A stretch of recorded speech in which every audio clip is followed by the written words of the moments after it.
Baik, kita akan masuk kepada pokok bahasan baru, yakni adalah fungsi linier.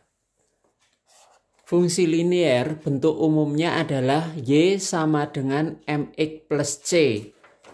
Y itu kita sebut dengan variabel terikat.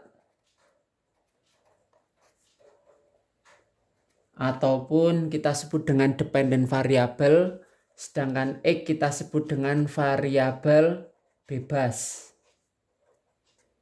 atau independen atau bebas.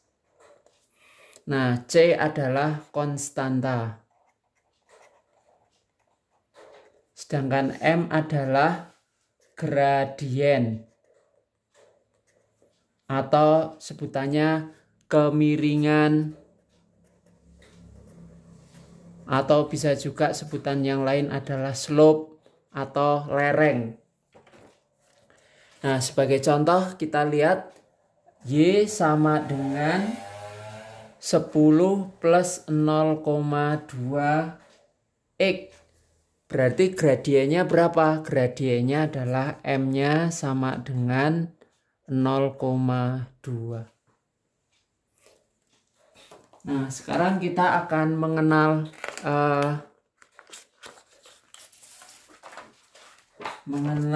yang namanya koefisien arah atau gradien.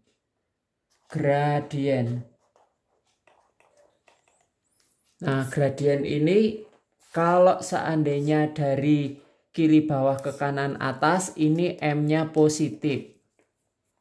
Sedangkan kalau M-nya sejajar dengan sumbu horizontal, maka ini M-nya sama dengan 0.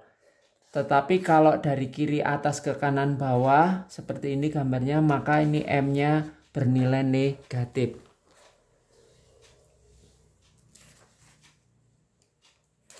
Nah, sekarang kita akan mencoba. Kalau seandainya di sini 2Y sama dengan 4X plus 10.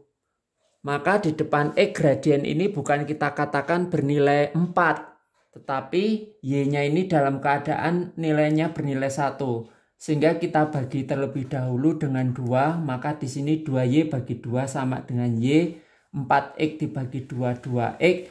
10 bagi 2 sama dengan 5. Sehingga di sini M-nya sama dengan 2. Nah, sekarang kita akan mencoba menggambarkan fungsi linier.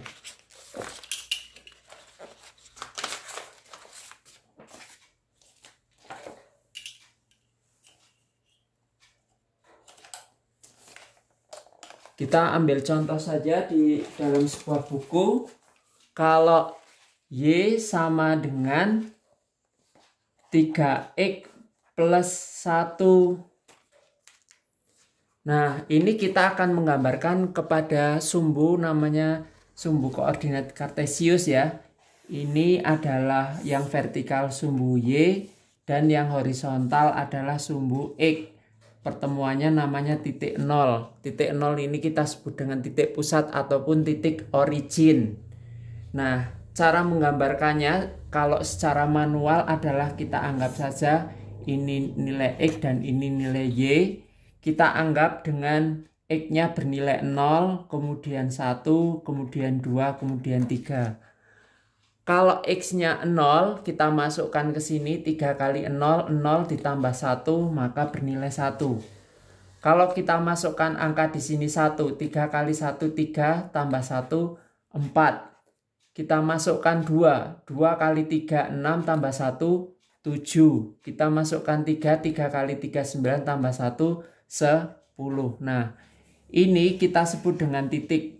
Ini titik 0,1 dan ini titik 1,4 dan ini titik 2,7 dan ini titik 3,10.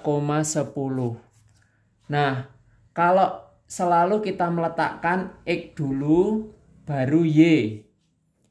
X dulu baru Y. X ini kita sebut dengan absis dan Y ini kita sebut dengan ordinat. Kayak gini. Sehingga kita masukkan 01 berarti 0 dulu baru 1. Nah, kalau 1, 4 berarti X-nya 1, Y-nya 4. Kayak gitu. Kemudian X-nya 2, maka Y-nya sama dengan 7. Nah, seperti ini ya. Kalau X-nya 3, maka Y-nya sama dengan 10. Nah, titik-titik ini kita hubungkan. Ya, seperti ini. Sehingga ini menjadi sebuah garis namanya Y sama dengan 3X plus 1.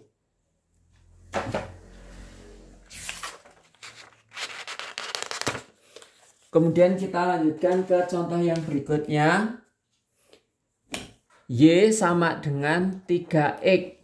Nah, kita lihat di sini M-nya sama dengan 3, artinya lebih besar dari 0 ya. Ini slope-nya pasti positif atau kemiringannya positif. Nah, kita bikin grafik lagi. Sumbu kartesius ini Y, ini X, ini 0. Kayak gitu ya. Kemudian kita bikin angka bantu X sama Y.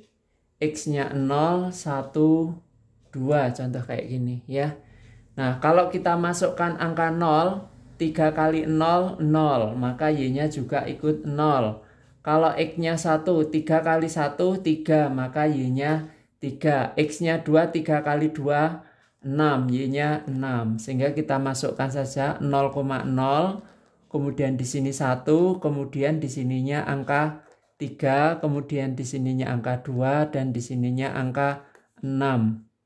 Kayak gitu ya. 0, 1, 3, 2,6 kita hubungkan. Nah, ini adalah Y sama dengan 3X.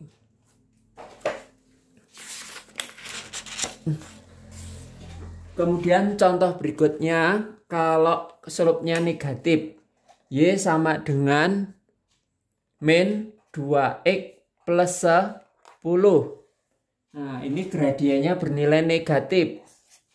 M-nya sama dengan min 2 kurang dari 0. Nah, nanti gambarnya seperti apa kita lihat. Kita umpamakan lagi XY. X-nya 0, 1, 2. Kenapa kok kita menggunakan 0, 1, 2? Ini angka yang paling sederhana, angka yang paling kecil. Baik, kita masukkan angka 0, min 2 kali 0, 0 tambah 10, 10. X-nya 1, min 2 kali 1, min 2 tambah 10, 8. 2 kali min 2, min 4 tambah 10, 6.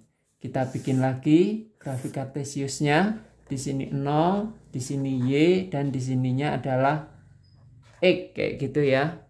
Kemudian kita masukkan 0 dulu baru 10. Kemudian 1 di sininya, di sini angka 8. Ini ya. Kemudian di sininya 2 dan di sininya adalah 6. Seperti ini kita hubungkan. Nah, ini adalah gambar slope negatif. Nah, saya minta ketika menggambarkannya yang paling baik, yang paling bagus menggunakan penggaris. Karena nanti akan mewakili keadaan kondisi yang sebenarnya.